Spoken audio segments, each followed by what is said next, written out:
ಕೊಡ್ಲಿಕ್ಕೆ ಬಂದಿದ್ದಾರೆ. ಇಲ್ಲಿ ಬಂದಿದ್ದು ಎಲ್ಲರೂ प्रमुखरे.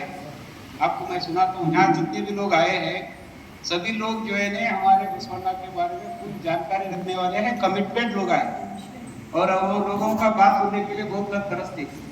वैसे लोग यहाँ विराजमान हैं और हमारे सामने भी वो लोग हैं, वो लोग पंडित हैं और हमारे जो शरण गणों का जो ये है पूरे लोगों का संकुल यहाँ है, पूरे जाति धर्म लायक के लोग इधर है।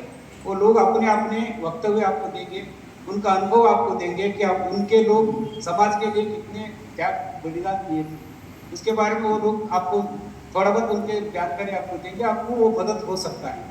ಇಲ್ಲಿ ಬಹಳಷ್ಟು ದಿವಸಗಳಿಂದ ನಾವು ಅಪ್ಪಾಜಿಯವರು ನಾವು ಕೂಡ ಬಹಳಷ್ಟು ದಿವಸ ನಾವು ವಿಚಾರ ಮಾಡ್ತಾ ಇದ್ವಿ. ಈ ಶಿವಾಜಿ ಮಹಾರಾಜ್ ಛತ್ರಪತಿ ಶಿವಾಜಿ ಮಹಾರಾಜರಂಥ ಒಂದು ನಾಟಕ ನಮ್ಮ ಕರ್ನಾಟಕದಲ್ಲೂ ಕೂಡ ಆಯಿತು, ಮಹಾರಾಷ್ಟ್ರದಲ್ಲಿ ಬಹಳ ಭವ್ಯವಾದ ನಾಟಕ. ಅಲ್ಲಿ ಸಾವಿರಾರು ಕಲಾಕಾರರು, ಸಾವಿರಾರು ಕುದುರೆಗಳು, ಆನೆಗಳು, ಬಹಳಷ್ಟು ಒಂದು ಭವ್ಯವಾದ ಒಂದು ನಾಟಕಗಳನ್ನು ಏರ್ಪಡಿಸಿದ್ರು. ಆ ಒಂದು ನಾಟಕ ನೋಡ್ಲಿಕ್ಕೆ ನಾವು ಬೀದರ್ನಿಂದ ಗಾಡಿ ಕಟ್ಕೊಂಡು ಹೋಗಿದ್ವಿ, ಯಾವ ರೀತಿ ಆಗಿದೆ ಅಂತ. ಆ ಒಂದು ಛತ್ರಪತಿ ಶಿವಾಜಿ ಮಹಾರಾಜ ಮರಾಠ ಒಂದು ರಾಜ್ಯವನ್ನು ಕಟ್ಟಿದ್ರು, ಇಡೀ ಭಾರತ ದೇಶದಲ್ಲಿ ವೀರವಾಗಿ ಹೋರಾಟ ಮಾಡಿದ್ರು. ಅವರಂತ ಹೋರಾಟ ಮಾಡಿದಂಥ ವ್ಯಕ್ತಿ ಮಹಾರಾಜರಾದರೂ ಕೂಡ ಅವರಿಗೆ ಕೆಲವೊಂದು ವೈದಿಕ ಜನರು ಅವರಿಗೆ ಕಷ್ಟಪಟ್ಟರು. ಅದನ್ನು ಆ ನಾಟಕಗಳಲ್ಲಿ ಪ್ರದರ್ಶನ ಮಾಡಲಾಗಿದೆ. ಆ ಒಂದು ಪ್ರದರ್ಶನದ ಮುಖಾಂತರ ಇಡೀ ಮಹಾರಾಷ್ಟ್ರದಲ್ಲಿ ಯಾವ ರೀತಿ ಸಂಚಲನ ಮೂಡಿಸುತ್ತಂದ್ರೆ ಹೋದ್ರೆ ಅವ್ರು ಏನು ಹೇಳ್ತಾ ಇದ್ರು, ನಾವು ಬದಲಾವಣೆ ಆಗಿದ್ದೀವಿ, ನಾವು ಮರಾಠ ಸಮಾಜ ಬೇರೆ, ನಾವು ಜಾತ್ಯತೀತರು, ಎಷ್ಟು ದಿವಸ ನಾವು ಕಮ್ಯುನಲ್ ಇದ್ದೇವೆ ಅಂತ ತಿಳ್ಕೊಂಡಿದ್ದೆವು, ಒಂದೇ ಜಾತಿ ಸಂಬಂಧಪಟ್ಟವರು ಇದ್ದೇವೆ ಅಂತ ತಿಳ್ಕೊಂಡಿದ್ದೆವು. ಆದ್ರೆ ಶಿವಾಜಿ ಮಹಾರಾಜರಲ್ಲಿ ಇದ್ದಂಥ ಕುರುಬರು ಸೇನಾಪತಿ ಆಗಲಿ, ರಾಮದಾಸ್ ಅಂತ ದಲಿತರಿದ್ದರು, ಅಲ್ಲಿ ಮುಸ್ಲಿಮರು ಸೇನಾಪತಿಗಳಿದ್ರು. ಇಂಥವೆಲ್ಲ ಸೇನಾಪತಿಗಳು ಇಟ್ಕೊಂಡು ಅವರು ಭಾರತ ದೇಶದ ರಕ್ಷಣೆ ಮಾಡಿದ್ರು. ಅವರು ಬ್ರಿಟಿಷರ ಜೊತೆನೂ ಹೋರಾಟ ಮಾಡಿದ್ರು. ಇಂಥದ್ದೆಲ್ಲ ಕತೆ ನಮ್ಮ ಹಿರಿಯರು ಮುಚ್ಚಾಕಿದ್ರು.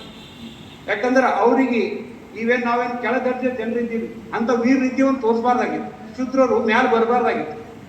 ಅಂಥ ಒಂದು ಕಷ್ಟದ ಸಮಯದಲ್ಲಿ ಶಿವಾಜಿ ಮಹಾರಾಜ್ ಕೂಡ ಇಡೀ ಭಾರತ ದೇಶ ತುಂಬ ಯುದ್ಧ ಮಾಡಿ ತಮ್ಮ ಒಂದು ವೀರತೆಯನ್ನು ತೋರಿಸಿಕೊಂಡು ಭಾರತ ಮಾತೆಯನ್ನು ರಕ್ಷಣೆ ಮಾಡಿದ್ರು.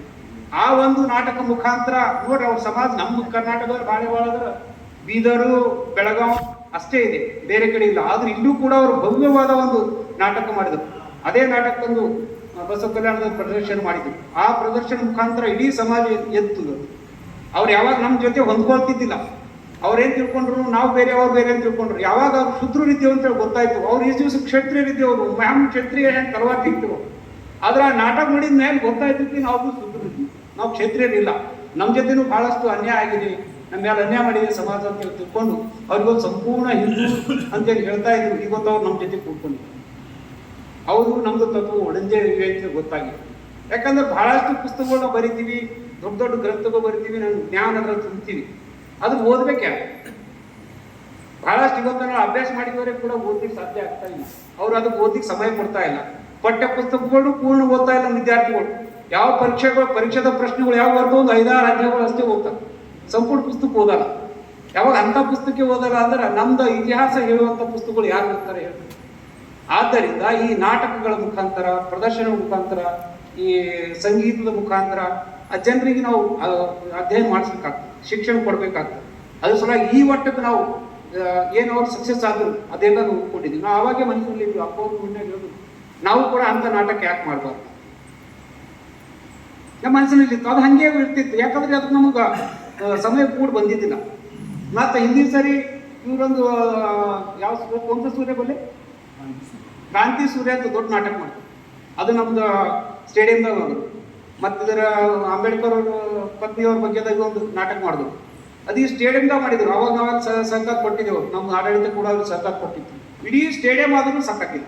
3 ದಿವಸ ಪ್ರದರ್ಶನ ಮಾಡ್ರ ಅಂದ್ರೆ ಅಂತ ಸಣ್ಣ ಸಮಾಜಗಳು ಇವತ್ತು ಅಂತ ಒಂದು ನಾಟಕ ಮಾಡಿ ತಮ್ಮ ಸಮಾಜವನ್ನು ಎದ್ದು ತೋರಿಸ್ತಾ ಇದ್ದಾರೆ, ಬೆಳಕು ತೋರಿಸ್ತಾ ಇದ್ದಾರೆ. ಅದು ನಾವು ಇಷ್ಟೆಲ್ಲ ವಿದ್ಯಾದಿಂದ ಮುಂದಿದ್ದೆವು, ಬುದ್ಧಿದಿಂದ ಮುಂದಿದ್ದೆವು, ಎಲ್ಲ ರೀತಿಯಿಂದ ಮುಂದಿದ್ದೆವು. ನಮ್ಮಲ್ಲಿ ದೊಡ್ಡ ದೊಡ್ಡ ಗುರುಗಳು ಇದ್ದಾರೆ ನಮ್ಮ ಮಾರ್ಗದರ್ಶನ ಕೊಡುವಂಥವ್ರು. ಆದ್ರೆ ನಾವೇನು ಮಾಡ್ತಾ ಇದ್ದೀವಿ ಇಲ್ಲಿ, ನಾವು ಅದಕ್ಕೆ ಒತ್ತೆ ಕೊಡ್ತಾ ಇಲ್ಲ. ನಮ್ಮ ಕೆಲಸದಾಗ ನಮ್ಮ ಇದ್ರಾಗ ಬಿಜಿ ಆಗ್ತಾ ಇದ್ದೀವಿ.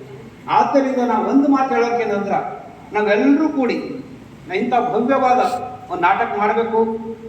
ಅದ್ರ ಸಲುವಾಗಿ ನಾವೆಲ್ಲರೂ ಏನಾದ್ರೂ ಕುಂತ್ಕೊಂಡು ನಾವು ಕೆಲಸ ಮಾಡ್ಬೇಕಾಗ್ತದ. ನಮ್ಮ ಒಂದು ಸಾಹಿತ್ಯ, ನಮ್ಮ ಒಂದು ಪರಂಪರೆ ಮೇಲೆ ಬಹಳಷ್ಟು ವಾರ ಆಗ್ತಾ ಇದೆ. ನಮ್ಮ ಹುಡುಗರಿಗೆ ದಿಶಾಭೂತ ಮಾಡ್ತಾ ಇದೆ. ನಮ್ಮ ಯುವಕರು ನಮ್ಮ ಜೊತೆ ಇಲ್ಲ ಇವತ್ತು. ನಾವೆಲ್ಲರೂ ಒಂದು ಭಾಷೆ ಮಾಡ್ತಾ ಇದ್ದೀವಿ, ನಾವೇನೋ ಮಾತಾಡ್ತಾ ಇದ್ದೀವಿ, ಆದ್ರೆ ಅವ್ರ ಯುವಕರು ಏನೋ ಅಂದ್ರೆ ನಮ್ಮ ಜೊತೆ ಇಲ್ಲ.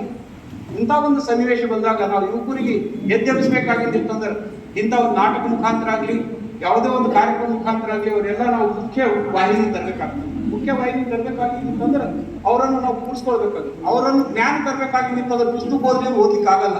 ಇಂಥ ನಾಟಕ ಮುಖಾಂತರ ಆ ನಾಟಕ ಹೆಂಗಿರ್ತದೆ ಅಂದ್ರೆ, ನನ್ಗೆ ಅವರೆಲ್ಲ ತಿಳಿಸಿ ಹೇಳಿದ್ರು, ಅಪ್ಪ ಜೊತೆ ಒಂದು ಹೇಳ್ತಾರೆ, ನಮ್ಮ ಸಭೆ ಆಗಿತ್ತು.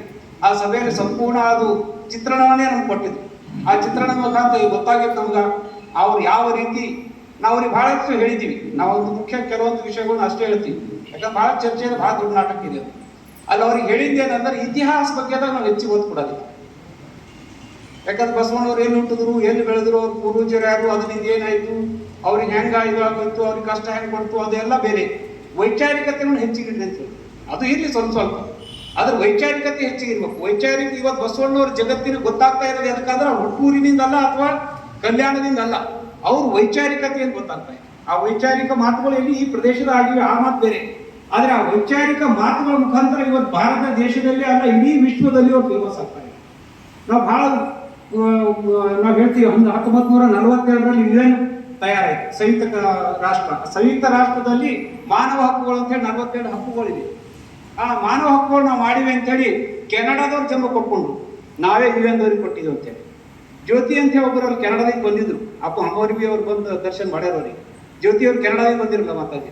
ಅವ್ರು ಇಲ್ಲಿಂದ ಎಲ್ಲ ಇವಲ್ಲೆಲ್ಲ ಕೇಳ್ಕೊಂಡು ಜ್ಞಾನ ತಗೊಂಡು ಹೋಗಿ ಇವತ್ತು ಕೆನಡಾದಾಗ ಹೇಳಿದ್ರು, ಈ ಮಾನವ ಹಕ್ಕುಗಳು ಕೊಟ್ಟಿದ್ದು ಕೆನಡಾದವರಲ್ಲ, ಭಾರತ ದೇಶ, ಕರ್ನಾಟಕ